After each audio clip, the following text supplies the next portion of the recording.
One time I perpetrated a reality glitch on my girlfriend. Be in college. Walk girlfriend to bus stop that takes her to the building her classroom is in. It's a big college. She gets on bus. I start sprinting towards a bike I placed hours earlier at a bike rack. Look behind me as I ride away. Bus doesn't leave until about 30 seconds after I take off. Make it to the building, 1 mile from where I started.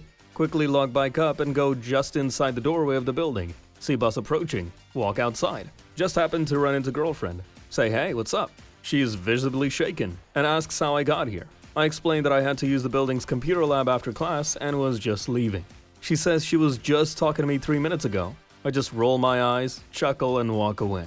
Later, I learned she had a panic attack and threw up in the bathroom. I haven't told her what really happened to this day. Bruh. Oi, Anon, fancy a shag innit, yeah? I'll let you fuck my brains out all night, but only if you let the world know you're my boyfriend. What would be your reply? What? Read low vitamin D causes cancer. Read you can get vitamin D from sun. Sun exposure causes cancer. Stress causes cancer and worrying about getting cancer increases risk of cancer. Sunblock full of carcinogens. Guess I'll die then. My face win. What did you think of Marvel Rivals? I think all hero shooters are medium games. What does that mean? It means they're not rare and they're not well done. I meet a girl. She hate me because I speak much about Atari Jaguar.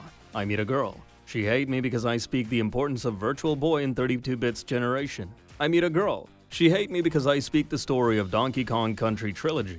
I meet a girl. She hate me because I speak about the Sega Saturn and the integration of your hardware complexity. Shit, women are so boring. Like NPC. Honestly, you just sound pretty autistic. I've never had women hate me when I show them the roses I grow or the woodwork I do. Women like it when the interests of the guy they're talking to have to do with something more than just video games. You don't need a girlfriend. You need to beat every Zelda game in chronological order, across all 3 timelines with 95% or greater completion. Pepe is a god to me. The frog is a god. I care about this stupid frog more than anything in my life. I've been on 4Chan since 2005, and at first I resisted the frog when he appeared. That's right, I used to call frog posters tards, but then I tried it, and I realized that frog posting is the answer to everything. Pepe is the cure, and sometimes the truth hurts. Be me. My friend group consisted of a bunch of disgusting degens, including me. All we talked about is touching ourselves, football, gay jokes with each other, scratching our balls, and smelling our hands. We literally didn't care what people thought of us. Recently, we found out that a girl in our class has transitioned to male. Everyone was shocked, but I wasn't really bothered. One day, me and my friends are having lunch, having a conversation about the Packers' recent F-up against the 49ers. Suddenly, trans male walks by. His best friend was sick that day, so he was alone. My friend politely asks him if he wants to sit with us, and he sits down next to me. We go back to eating again like frickin' pigs. We chew with our mouths open. We loudly belch after every sip of our soda. Trans male tries to have small talk with us, but it gets drenched out by our loud frickin' chewing. One of my obese friends suddenly yells, "Brace for impact!" He drops the most gut-wrenching, loudest brap I've ever heard in my entire frickin' life. Everyone except the trans male laughs like wild animals, and it reeks across the table, smelling like a rotting corpse. Trans male says nothing for the rest of the lunch and stares at us in complete horror. It's been almost a year since I graduated, and I still think about him to this day. Either we intrigued him or we scarred him for life. Anyways, welcome to the male club, ya wee lad. Roasty entitlement. Set up date with girl I met at the gym. She suggests we go to this expensive restaurant downtown. Just met her, so I assume we'll go half. Whatever. When we get there, she's talking about how chivalrous I've been. Opening her car door, pulling out her seat. Just laugh and nod. She says I've been raised right.